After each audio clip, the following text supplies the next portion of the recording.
Hello, good evening. You're welcome. This is Business Now, brought to you by Absa Bank Uganda. Malcolm Sime, and before we start, let's briefly take you into the world of Absa Bank Business Club. On the 10th of July 2025, the bank launched its Absa Business Club, offering revamped platforms to support small and medium enterprises with mentorship, networking, and capacity building. Now, these are membership details. Membership details are that it costs 40,000 shillings per month, features access to resources, regional trade missions, and expat partners, including Uganda Airlines, Grant Thornton, Uganda, DHL, Prudential, and Enterprise Uganda. This is Business Now. In this episode, we sit down with the British High Commissioner to Uganda, Lisa Chesney, to explore Uganda-UK trade ties and emerging opportunities. In our second segment, we turn to real estate, speaking with Moses Lutalo, the Managing Director of international property firm Broll, for insights in trends shaping the sector. And later, we'll bring you the latest from Uganda's capital markets. So I think there's a really clear vision in Uganda for growth. Everyone I speak to, whether it's an SME or whether it's a big business or whether it's someone in government, people are talking about a desire to grow and expand. There's what you call competition dominance succession evasion theory. So you find that the guys who can no longer live within the CBD start getting pushed out. That's why you're seeing to suburban areas. It's a natural way of development.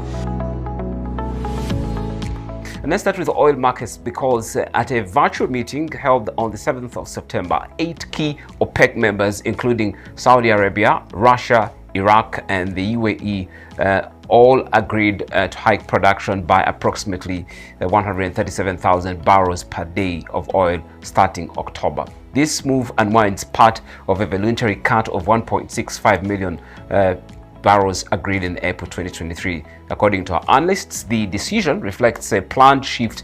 OPEC Plus is unwinding previous cuts faster than planned to regain market share and boost revenues, even amid oversupply concerns and weakening global demand. Now, this is why this story is important to us in Uganda, because Kampala, Nairobi, Kigali, and all other oil importers stand to benefit from lower global oil prices. Reduced import bills can also help mitigate inflation in this country, ease pressure on fiscal budgets, and potentially free up resources for other priorities. This is Business Now.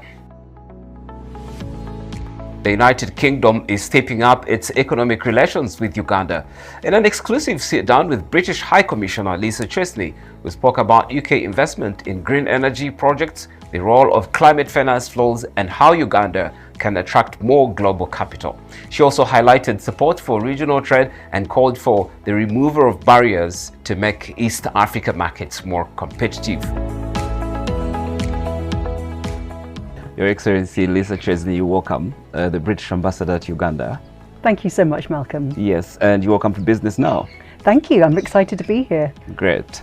So, talk to us about how you find Uganda now. Not so long ago, we received a new ambassador. Well, listen, I'm in love with Uganda. I've already decided it's my second home. I think the people have been incredibly welcoming. If I compare it to other places I've served, the countryside is stunning. I've been able to explore a bit, and I'm an addict for Ugandan matoke now. I'm busting out of my suits because of it. So you already spoke about coffee on the sidelines. Oh, coffee, yes, exactly. So I start my day with Ugandan coffee. This is my one thing. Well, there's many things that I'm focused on, but Uganda's got just 1% of our coffee market, so I'm excited about boosting that, I hope. That's fantastic. We'll talk about that in depth. Exactly. Later. Okay, so let's talk about the state of UK-Uganda trade relations. There's a lot that's been happening already before you came through, and I know you're building on that to cement relations further. Most definitely. Yeah. I would say that our trade relations are strong, and the position is going upwards. So we've got an incredible amount that's happened over the last sort of year or so. I think our foreign direct investment has gone up by about 30.8%. And if I look back, as you say, this is a journey we've been on for a while. If I look back over the last 5 years or so, actually our bilateral trade has gone up by 42% as well. So it's going in a good direction. But to me, it's not just about the numbers. I think the numbers are exciting. What gets me excited is the scale and the breadth of the different investment vehicles that we've got now here in Uganda. about £1.2 billion across different forms of investment vehicles right here, supporting Uganda's development. So you speak about those investment vehicles, and of course they're huge, and the numbers that you're putting across are really very huge. Where do you see Uganda's strength? Where can Uganda leverage, its potential, to meet even bigger targets in those segments that you have spoken about? So I think there's a really clear vision in Uganda for growth. Everyone I speak to, whether it's an SME or whether it's a big business or whether it's someone in government, people are talking about a desire to grow and expand. Lots of people come to the need for enablers first, and I think that's partly why the UK, through UK Export Finance, has been really focused on transformational infrastructure, if I can put it that way. How do we make sure that the roads, the connections are there to support businesses as they grow? So say, for example, when I look at UK Export Finance, our investments has underpinned, as I said, roads. It's also underpinned energy infrastructure. If I look at other areas, it's supporting businesses grow and scale. Because I think the potential is really there. When I look across the ATMs, agro-industrialization, tourism, mineral beneficiation, science and innovation, I can see potential across all those sectors. And I'm glad that UK investment vehicles are really helping unlock that. Where are we now? What specific projects are we pushing? Are you paying attention to? And how much is going in there? What are the results on paper right now? Well, that's a really good area to focus on, because I think wherever you sit in the globe, green transition is really important, right? And I think when I look at British investment, it's really powering Uganda's green transition. If I look across the portfolio, investment is going towards lighting homes, supporting clean cooking, irrigating farms, helping traders get to market in a way that's clean. So the types of things that we have underway at the minute, let's start with perhaps Kalangala infrastructure services. That investment was all about connecting remote communities to the mainland. If I think in the farming sector, I look at what Nexus Green is doing with UK Export Finance. I think we're now up to over 700 different solar irrigation systems out there. That's making a difference to 2.6 million Ugandans and really boosting productivity and harvests. It's really hard to access climate finance. It feels quite opaque, doesn't it? What it actually means is really monies that are available at a global level to finance climate action, because every single country needs to think about adaptation and about mitigation. And what I see in Uganda, and where we've worked really closely with Uganda, has been in the space of a climate finance unit. So the message that I take from Ugandans, whether they're in government, whether they're in opposition, whether in civil society, is Uganda wants to be self-sufficient and drive its own development. We want to be in a space where we're an investor and a partner, not a donor. So on the climate finance side, we've worked really closely with the Ministry of Finance to set up a climate finance unit. And that climate finance unit is going great guns. So they are focused on accessing the different monies from all the different funds that are out there. So let's just talk about the markets in the UK. And you spoke about coffee. There's a lot that is going into the UK market from this country: fruits, I think fish, cereals, and all the other products that are being targeted by that market. Talk to us about where we are now and how our people can actually access the UK markets that are available. So Malcolm, I have got a vested interest in Ugandan products getting to UK markets, because now I've had Ugandan avocados and pineapples, I am not going to be happy eating anything else, and Ugandan coffee. So I agree. I think there's huge potential. Actually, horticultural exports are amongst the biggest exports to the UK currently, and avocados within that, and it's had a real spike, but there's way more to go. We want to support that, particularly that SME sector. That's the backbone of the private sector here, and I would pick out sort of four main areas where we're trying to sort of encourage and support more of that trade, more of that access to UK market. First of all, it's around the financing. So one of the things that businesses tell me is they find it really hard to access credit. So we've got some really innovative work going on with a company called Aseli and the Uganda banks that's all about trying to make sure, say, agricultural businesses can access the credit that they need. And there's areas where we're working with larger businesses too. I think your point about standards is really key. So as part of our agro-industrialisation forum, which we had a week or so ago, really exciting, 100-odd businesses and investors and government policymakers in the room, what we were trying to do is make sure that the standards are clear and that exporters can really easily access what are the phytosanitary standards if you want to get your product to the UK. We've got something called the Growth Gateway, and we'll put the links in on my social media afterwards. But that Growth Gateway is effectively a portal where exporters can find out what are the standards, what are the certification needs, and how do they access them. We've got work with the Uganda Bureau of National Standards on that, precisely on that space. So it's finance, it's standards, and I think access and connectivity would be the other areas where we are supporting. It was absolutely delightful to be on that first direct flight from Entebbe over to Gatwick. It was so exciting.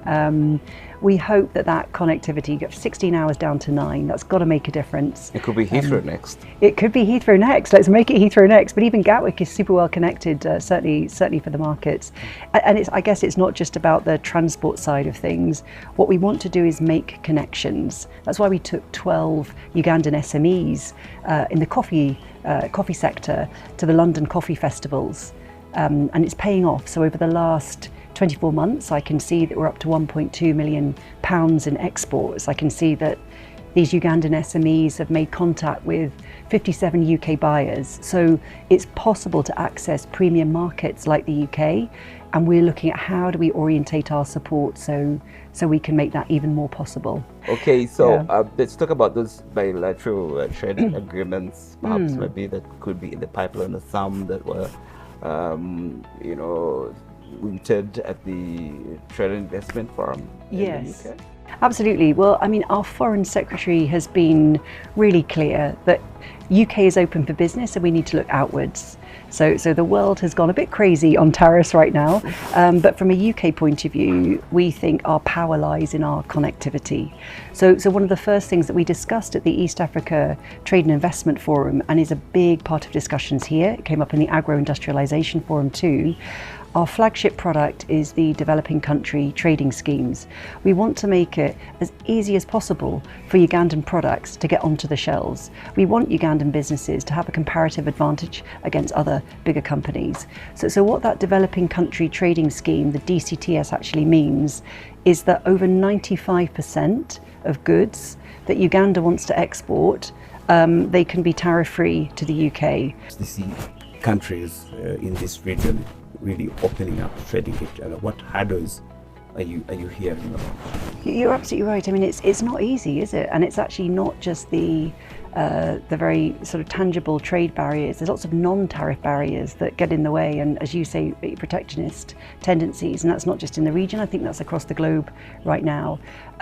When I talk to British businesses and investors, I hope to get them excited about Uganda as a market, but I also tell them to think of Uganda as a gateway to a much bigger market too, whether that's the African Free Continental Trade Area, whether that's also the EAC as well, right? Because the EAC on your doorstep, 300 odd million consumers, the East African community, and over 300 billion in terms of GDP. So in terms of accessing any regional trade bloc or regional trade area, I think Uganda is doing the right things in getting policies clear, in understanding both tariff and non-tariff barriers. From our point of view, we're supporting on different dimensions of your trade policy, working really closely with the Ministry of Trade. And there's also something to think about in terms of connectivity. So we've talked a lot about infrastructure within Uganda and how UK export finance and other investment vehicles are helping unlock that. I think there's also something to think about in terms of connectivity cross-border. How do you facilitate even easier market access with your key trading partners? And we're in for all of that. Ambassador Lee, thank you very much for speaking to Business Now. We're looking forward to having you again. You're very welcome. Thank you Thank so you, much. Malcolm. Okay. Thank you. Now, Uganda's real estate market is drawing fresh interests. I took a walk with Moses Lutalo, the Managing Director of property firm Broll Uganda, on the latest happenings in the real estate market, from property prices and land acquisitions to mortgage solutions for first-time homeowners, and the growing flow of foreign direct investments into the sector. So, Mr. Lutalo, should we say there's a real estate boom in this country, or what are we seeing? Is what we're seeing false? Are we just not seeing correctly what is happening? I think what our viewers need to know is real estate by its nature is cyclic business. It tends to follow economic cycles. So you get a situation where the economy is growing in terms of GDP, inflation is under control, central bank has kept the CBI rate in check for the last couple of months. That sounds good news to investors. Naturally, people would come and invest into such an economy. So there's a talk of, is it real, is it not real? The reality is, whenever the macroeconomics are checking out, real estate flows. But now there's this talk of, oh, what you see in those buildings upstairs is empty. Downstairs, it's full of people. And there are all these issues that we'll be discussing. But what does it mean in terms of occupancy? Who are these people occupying these nice-looking properties that you're seeing around? Yeah, I mean, of course, the space in which I play is the top end of the market. And if you talk about commercial property, grade A, premium grade properties, there's uptake. I don't think there's any commercial grade A building which is below 90% occupancy, which is good news. Is there a bit of oversupply within the grade C, grade D? Of course. So when you go downtown, it will be a different picture. But if you look at the prime real estate, prime meaning commercial, prime retail, prime residential, the uptake is good. Of course, there's been a bit of oversupply on the residential side of things, where we're tending to see a bit of stagnation in occupancies. But yeah, I mean, any other market, you can't have everything 100% occupied. So you find that the prime residentials occupancy at around 80%. If you look at logistics warehouse, it's doing phenomenally well. If you look at retail, even the shopping centers that have been struggling previously, now we're seeing traction of retailers coming in. There might not be new retailers in the market, but some are expanding. We're seeing even our local retailers getting into sophisticated organized retail. So for me, it's a question of what has been happening at a larger macro level, which is now starting to feed into trickling down to the different segments of the market, and then we're seeing a bit of traction in there. Are those huge contract businesses we're talking about the ones are trying to attract that kind of investment into the country? Yes, I mean, the answer to that is twofold. On one hand, you have the big guys, the oil and gas people, the big mining companies. They're going to ask for sophisticated, requirements in terms of office space. So there's sort of guys who come and tell you, I need 4,000 square meters in one building. I need it shell and core. I need it within 18 months. So that alone triggers, development and financing into the sector. But also there are other sectors where government has been very intentional in providing incentives. You talked about the towers in Zambia. That's a hotel coming up, 5-star. And because there's a lot of tax incentives that government has created for investors, all of a sudden there are people looking into hospitality, whether it's hotels, whether it's lodges up country, because of that. So you find that a lot of the demand that we're seeing, there's the local demand, which is companies moving away from grade C properties, upgrading. We've seen that. So what it means is, if someone left a building on Kampala Road and moved into Logogo bypass, they're creating a vacuum in grade C property, but they're creating uptake for grade A or grade B property. So there's been that transitioning. And aren't we going to find a time in the future where we have suffocated the central business district and thus pushing up the prices of land and the prices of occupancy and stuff like that? What exactly is happening in that space? I think from a purely urban planning perspective, you'd notice that naturally that's how cities grow. When you talk about urbanization rates at levels we're looking at in Uganda, there's what we call competition dominance succession evasion theory. So you find that the guys who can no longer live within the CBD start getting pushed out. That's why you're seeing to suburban areas. It's a natural way of development. What do investors demand for? I think top on the investors' priority list is, of course, infrastructure. Infrastructure meaning roads, water, electricity, to open up more neighborhoods. So imagine if we had the southern bypass yesterday, what the impact of the northern bypass on the flow of traffic if you live in Entebbe, all that. So for me, what we're seeing from investors particularly is that the quest for, can government create more infrastructure, open up more neighborhoods. What is keeping our property prices really up there, far out of reach for normal Ugandans? I think to answer your question, Malcolm, doesn't that feed into why we're performing poor in GDP? Absolutely, because there are a couple of reasons why. One, the uptake for mortgages has been really low in this market. And to use an example, I want to look at Nairobi, what they've done to unpack the mortgage industry. One of them was to create what they call the Kenya Mortgage Refinancing Company. Fortunately for us, that bill is in the works in Parliament. I hope they can pass it, because what it does, it sort of underwrites the risk of the mortgages for the traditional commercial banks, because mortgages are long term. Banks work with a short-term horizon, because when you deposit your money today, tomorrow you're taking it out. So what banks need is to be having, a product which has long-term funding to match the mortgages. For as long as they price a long-term product for short-termism, then the interest rates be high because of the risk. So I'm thinking if banks like Housing Finance were so to create those sort of products, then you have more uptake. Because the challenge with the mortgage is there's a certain percentage above which you can't spend your monthly earnings to pay for a mortgage. If you start spending more than 50% of your earnings towards mortgage, then you have a problem.